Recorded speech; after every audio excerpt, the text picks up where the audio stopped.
Un hombre iluminado por la luz divina observa una hoja de papel manuscrita con tinta negra y le pregunta: ¿cómo es que tú, que antes ostentabas una claridad cegadora, te has cubierto de negros signos? Eres injusto conmigo, le responde el papel, porque no he sido yo quien ha ennegrecido mi superficie. Pregunta a la tinta, que sin razón alguna ha salido del tintero para esparcirse sobre mí. El hombre se dirige entonces a la tinta en busca de explicaciones, pero ella le responde remitiéndole a la pluma, que la ha sacado de su tranquila morada para exiliarla en la hoja. Interrogada la pluma, ella le remite a la mano, hasta que, de remisión en remisión, el iluminado llega finalmente a encontrarse frente a los impenetrables velos de la potencia divina, tras de los cuales una voz terrible le grita: ¡ala! No se le piden cuentas de lo que hace uno, mientras tú sí que tendrás que rendir cuentas.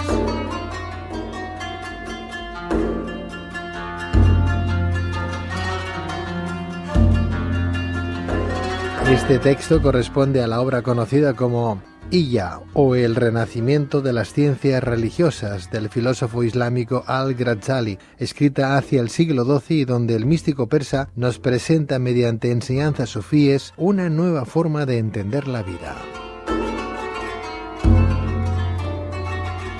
Es por ello que esta noche nos gustaría analizar todo un clásico de la literatura musulmana, y para ello contamos con la presencia del doctor Isaac Jaulí, doctor en psicología, psicoterapeuta y miembro de la Sociedad Teosófica Española.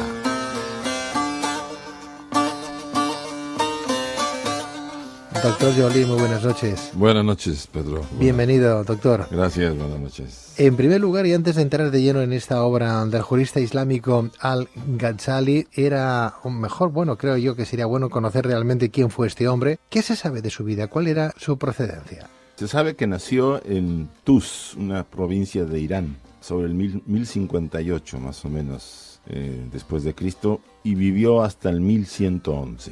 ¿Y su trabajo en qué se dedicaba? ¿Qué es lo que hacía? Básicamente, durante su periodo de vida, empezó él a prepararse a hacer estudios y llegó a desarrollarse sobre todo en el canon religioso del Islam.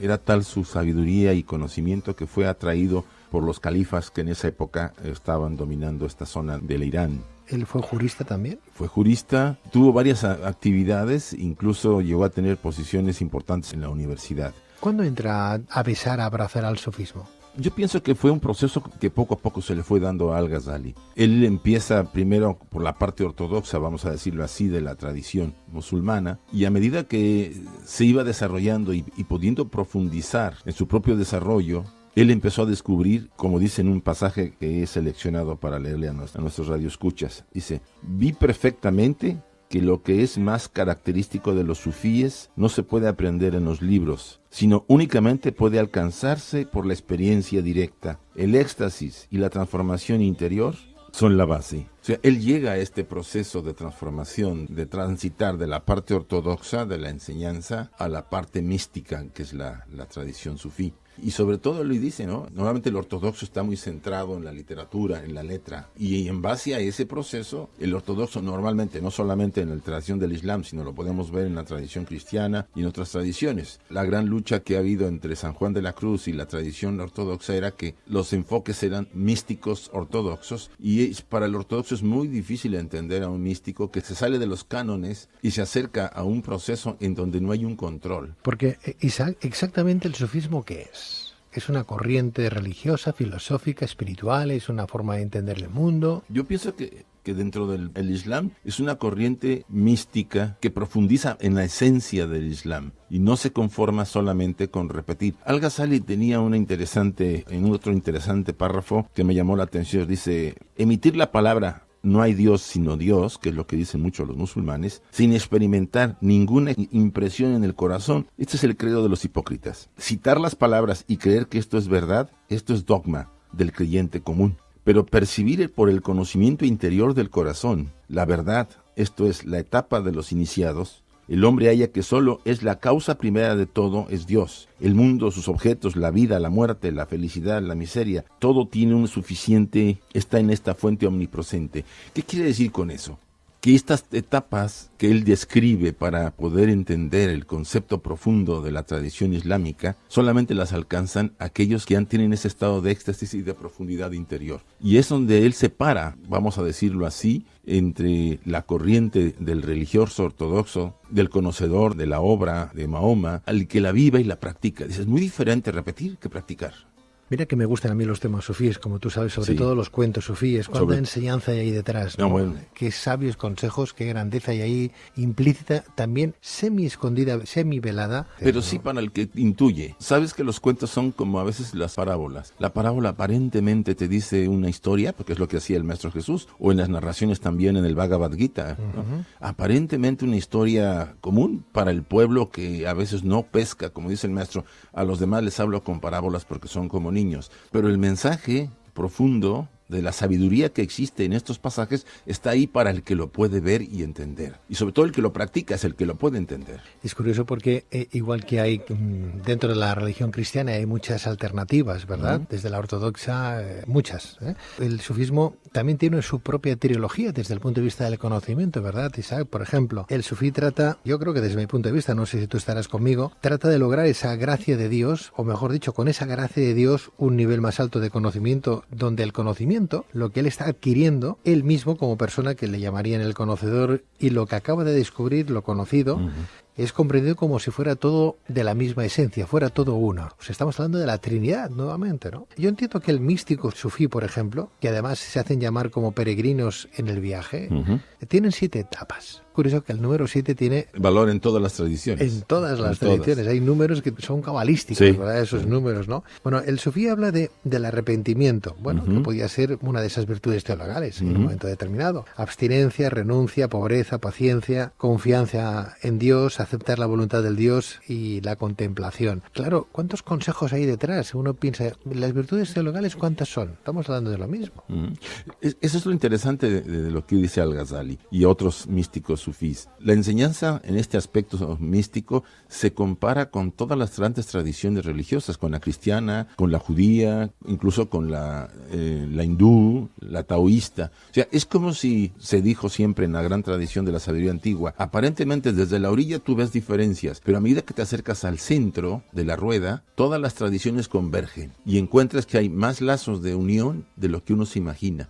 Ahí ya el místico cristiano y el místico sufí o el hindú o el taoísta ya no se diferencian. Es como si ya no hubiera esos aspectos que vemos diferentes, sino todos estamos en la esencia divina, en la esencia de la que nos habla aquí Al-Ghazali. Bueno, pues estamos hablando de estas enseñanzas sufíes de Al-Ghazali esta noche. ¿Qué legado nos ha dejado Al-Ghazali? Yo estando viendo varios párrafos de su obra, sobre todo me ha inspirado mucho, por ejemplo, te cito algo, la superioridad del hombre es así, en ser consciente de los atributos y acciones divinas. Allí yace su perfección, así puede ser digno de ser admitido en la presencia de Dios. El cuerpo sirve como vehículo del alma, y el alma es la morada del conocimiento, su carácter fundamental y último objeto. ¿Qué nos lleva a esto? Se iguala Al-Ghazali con los grandes filósofos de la Grecia antigua. Nos dice también que el ser humano está conformado por aspectos divinos, humanos y animales, porque él dice que somos una combinación. En un momento dado dice, tenemos algo de cerdos, algo de perros, algo de demonios y algo de ángeles. Y esto es muy interesante, porque esa es la descripción que se hace en otras tradiciones de la parte animal del ser humano, la parte humana, que es la mente, lo que nos hace ser humanos, y la parte esencial, que subyace en nosotros, que es la parte divina. Él la describe de esa forma, a través de animales, o sea, un cerdo, un perro, un demonio, y después un ángel. Es curioso porque este hombre, Al-Ghazali, tiene una forma de interpretar el sufismo muy particular. Muy particular, sí. ¿no? Y hemos explicado un poquito lo que es el sufismo, ese camino iniciático para descubrir, gracias a la esencia de Dios, del Todopoderoso, buscar ese conocimiento, encontrarlo, ¿no? Donde el conocimiento es eso, una tríada, es uno mismo, el conocimiento, el conocedor y lo conocido. Pero él nos habla también de tawhid, de alguna manera, ¿no? Yo no sé, los sufíes hablan de este término, yo no sé si este término lo podríamos esta noche explicar, ¿qué te parece? Porque Al-Ghazali habla también del tawhid, como esa forma de entender el cosmos, la vida, lo divino. Son esas huellas que dejan en los amantes y lo que brilla de esa propia luz en los horizontes, ¿no? Es como una parte esencial de la persona, del hombre, de la mujer, de la relación. Esa parte está en todos nosotros. Lo que normalmente ocurre es que el hombre común vamos a hablarlo así, ya adaptando las enseñanzas de Al-Ghazali a cualquier ser humano en cualquier época y en cualquier nación, es esa esencia, esa parte, esa señal que existe en nosotros que nos diferencia en el caso de los animales, que podemos tener contacto directo, el puente directo con la esencia eterna y divina, la omnisciente esencia divina que Al-Ghazali le denomina constantemente Dios. O sea que el tawhid sería como esa parte, ese recuerdo imperecedero que dejarían en los amantes pues el haber tenido una cierta relación, ¿no? Exacto. Aquello que no se puede explicar, no se puede dejar narrado en un papel, es una emoción, un sentimiento. Tú lo llevas siempre, incluso aunque no lo seas consciente de él, hasta que lo vuelves a redescubrir en su momento cuando te has dado cuenta de que tú no eres toda la estructura que él menciona, eres ese divino y que utilizas esa estructura para acercarte a esa esencia, a ese recuerdo que lo traes. Es como el haber visto la fuente de la eternidad y tú volver a retornar, dice Al-Ghazali, a esa fuente por ese recuerdo. Platón decía, todos tenemos reminiscencias, todos recordamos el haber observado las formas ideales y el ser humano no aprende, recuerda, y cuando está nuevamente aquí tiene una vaga sensación de que hay ciertas cosas que son permanentes y otras son transitorias. Obvio, él está hablando de un alma que ya tiene cierta capacidad de percibir, pero aquí se iguala. A mí me sorprende Al-Ghazali porque, obvio, 1000 años después del nacimiento del Maestro Jesús y con la gran influencia de los griegos y de otras corrientes, es una enseñanza muy sui generis de Al-Ghazali. Quiero entender entonces, doctor Jauli, que el sufismo entonces sería una doctrina, una filosofía que pretende, gracias al que lo estudia, gracias al conocimiento y gracias a lo aprendido, llegar a Dios, tener más esencia divina. O sea, el conocimiento te va a llevar al éxtasis, a la contemplación. ¿Esa contemplación podríamos tildarla también de tawhid? Sí. ¿Sería lo mismo? Sería la forma de recordar, o sea, el medio para recordar ese tawhid. O sea, que se llega a Dios de alguna manera ya no por la fe, sino a través del conocimiento, cosa diferente a los católicos o cristianos, ¿no? Que hay que creer por fe. Sí, pero mira, el tema de la fe tiene sus puntos, sus aristas que hay que cuestionar, ¿no? Yo puedo tener una fe que a veces puede ser creencia. El creyente a veces confunde creencia con fe. Si estamos hablando desde ese punto de vista, no es lo que dice Al-Ghazali. Al-Ghazali dice, la fe es necesaria como una convicción. Es tener la convicción de que yo tengo la posibilidad de tener ese contacto, ese tawhid con mi esencia. Y el conocimiento me lo permite. Es un puente. Es lo que decían los hindúes, ñaña yoga. Acercarme a Dios por el conocimiento, comparándolo con la tradición hindú. Es más, este hombre creo que llegó a tener estadios de éxtasis, sí, como podía haberlo tenido desde Santa Teresa de Jesús hasta San Juan de la Cruz, por ejemplo. Él abandona, mira, cuando estaba en la cúspide de una posición muy importante y el califa lo honraba, él se da cuenta que eso era vano,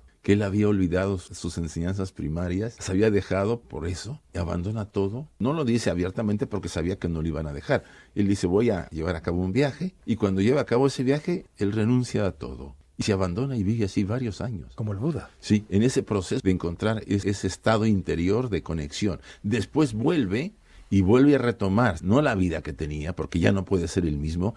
Al-Ghazali cambió totalmente, se convirtió verdaderamente en un místico y retoma, y ahora sí la enseñanza brota de él. Muere muy joven, muere a los 58 años. Bueno, en aquella época vivir 58 años quizá era vivir la edad normal para la muerte, ¿no? Era una edad ya mayor. Pero deja muchísimo y sobre todo hay obras magníficas de él como la que tú comentaste al principio. El renacimiento de las ciencias religiosas. Esa es una de las más importantes. La tildan como la illa. Y la illa. Fíjate que hay una palabra árabe que menciona Al-Ghazali, yo no sé si la puedo pronunciar bien, Fanafit Handhit.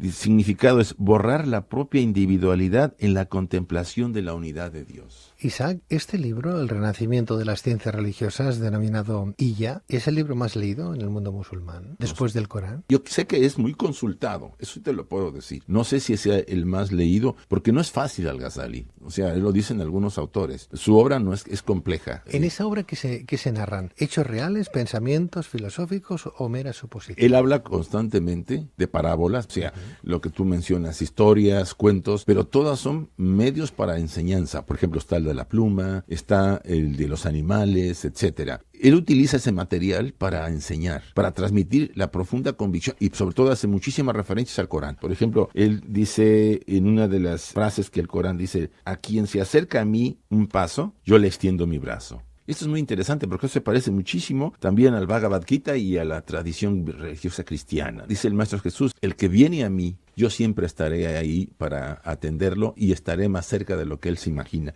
Bien, o sea, en otras palabras, el concepto que yo no acabé de terminar de decirte sobre la unidad, a mí fue lo de lo que más me impresionó. Dice, borrar la propia individualidad en la contemplación de la unidad de Dios. Eso lo comparten todos los místicos de todas las tradiciones, y aquí se refrenda lo que ya se había dicho y dijo la señora Blavatsky hace tiempo. Todas las tradiciones bebieron de la misma fuente, todas tomaron de esa sabiduría. Obvio, al dividirse el mundo antiguo en corrientes de diferente tipo por las influencias religiosas, los países y las sociedades tomaron diferentes nombres, pero la esencia es la misma. Al-Ghazali habla como los místicos cristianos, como los místicos hindúes, taoístas o los mismos herméticos, incluso hablando de América. Esa esencia es muy importante. Comunican esa misma verdad con un lenguaje muy particular que es el de los sufís. Isaac, cuando hablamos de este personaje, Al-Ghazali, ¿de qué siglo estamos hablando? ¿Dónde tendríamos que remontarnos? Él murió en 1111, estamos hablando del siglo XI